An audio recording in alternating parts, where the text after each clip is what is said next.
Ladies and gentlemen, welcome back. If there is one thing I have learned while I was learning vocabulary myself, is that English can be fun. I keep repeating there's a strong correlation between English and confidence. The person who has good English generally feels a lot of confidence, and yes, that is exactly what we are here for. Now, in the previous two lessons, I talked about two innovative ways of remembering words. One I said is the roots method, the other the range method. In this video, ladies and gentlemen, what we will do, we will probably learn about 10 to 15 words using these two methods. Ladies and gentlemen, let's have fun with English. I start with the roots method and I introduce one root, terra.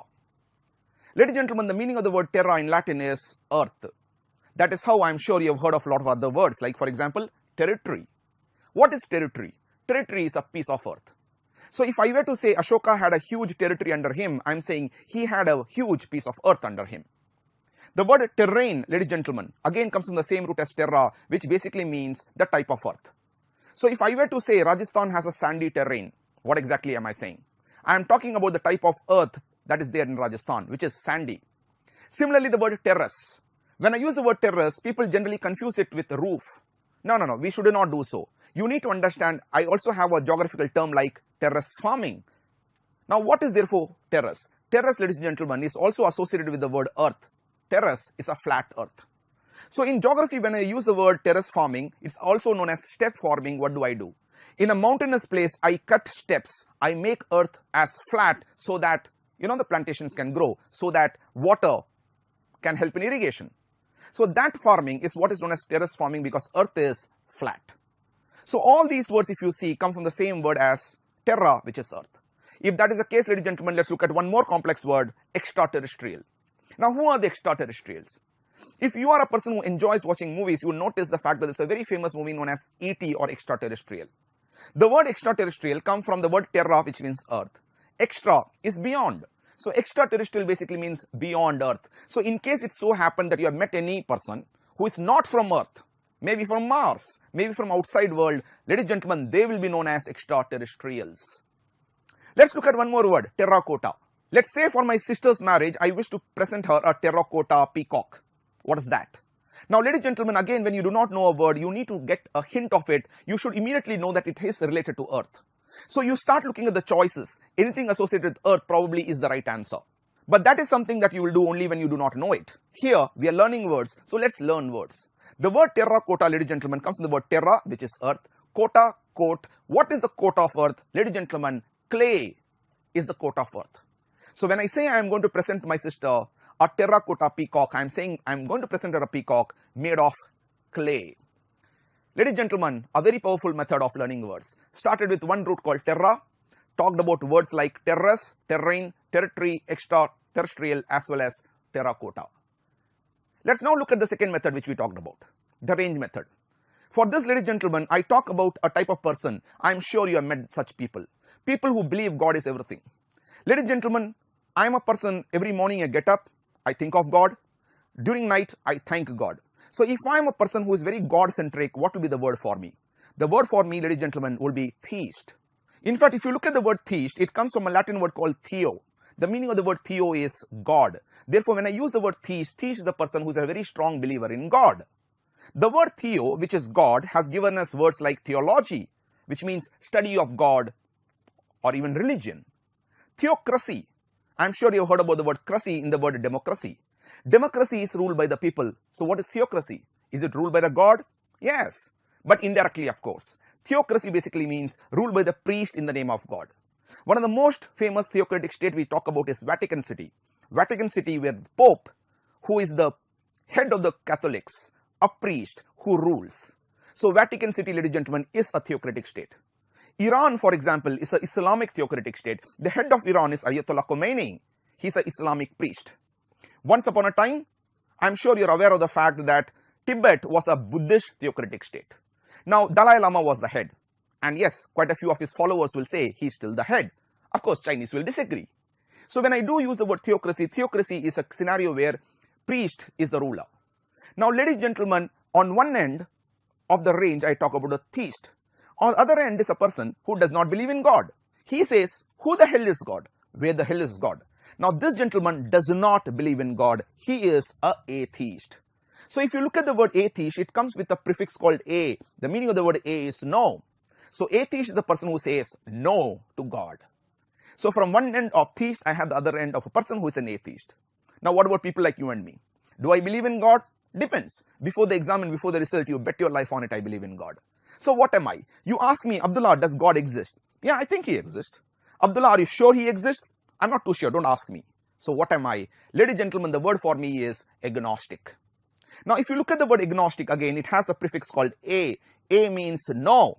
Gnosis means knowledge. So agnostic person is a person who claims he does not have knowledge. So the example where I gave, I said, do not ask me, I do not know. I, ladies and gentlemen, then become an agnostic, someone who claims I do not have knowledge. The word agnostic has to be seen very carefully again.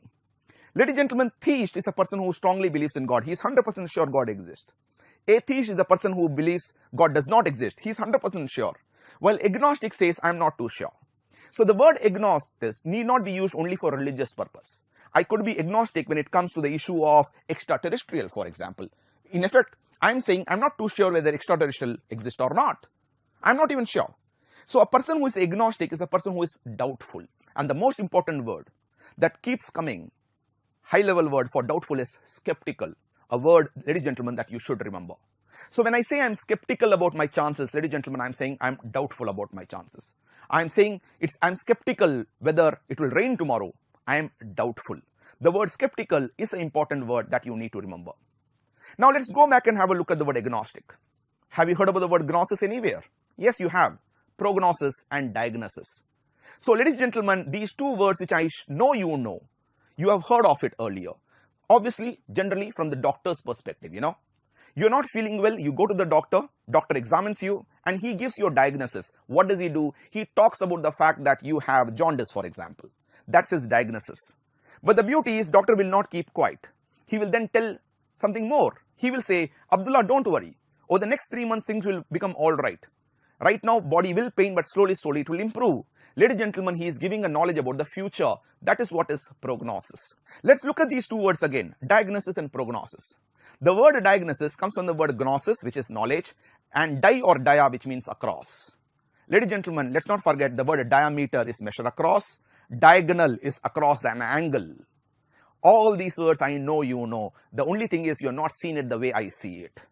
So all these words come from a Latin word called di, di or dia, which means across. Diameter is to measure across. As I said, diagonal is across an angle. Ladies and gentlemen, understand this. Therefore, what is diagnosis? When I go to the doctor examines me across and says, Abdullah, you have jaundice. That's his diagnosis. And then he says prognosis. The word pro basically means forward or future. So prognosis is knowledge about the future. Ladies and gentlemen, the word diagnosis and prognosis need not be given only by the doctors. I'm going to give you one more example. Imagine the fact that I'm a reporter. And guess what? I'm interviewing the Prime Minister of India. Ladies and gentlemen, I ask him, sir, what is your diagnosis on Indian economy? What did I say? I'm basically asking him to examine the Indian economy across and tell me his knowledge. And then when I say, what is your prognosis of Indian economy? Ladies and gentlemen, I'm asking about the future. Understand, the word diagnosis and prognosis therefore need not be done only by the doctor, it could be done by others as well. Ladies and gentlemen, this is what is the range method. Let's quickly see how many words we remembered. We started with the word theist, we went to atheist, I then went to the word agnostic, and then yes, I did expose you to an important word called skeptical. From the word agnostic, gnosis, which means knowledge, I then said diagnosis, prognosis. I also told you the word di or dia means across. Therefore, ladies and gentlemen, diameter is to measure across and diagonal is across an angle. As a student of mathematics, I am sure you are aware that diagonal is always drawn across an angle. Ladies and gentlemen, if you have understood all this, tell me the meaning of the word trigonometry. If you look at it very carefully, ladies and gentlemen, trigonometry comes from three important words. Trigonometer. The meaning of the word tri is three. Gono is angle, meter is measure. Congratulations, ladies and gentlemen, you now know English. When I use the word trigonometry, trigonometry is measure of three angles. The power of English comes here. The power of roots method comes here. The power of range method comes here. At the end of the day, it's all about one thing. Can you remember words or not?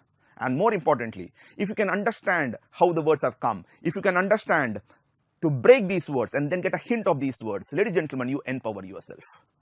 Let's not forget what happens in test. You will have a word, you have the choices. So the moment you see a word has the word terra and you know the fact that the word terra has to be related to earth, you look at the choices. Even if you do not know the exact meaning of that word, if there is a choice which is associated with earth, you know, ladies and gentlemen, that probably is the right choice. This is a video that basically highlighted your power of remembering words using these methods. In the next video, I'm going to share with you more innovative methods. Watch that. Thank you so much.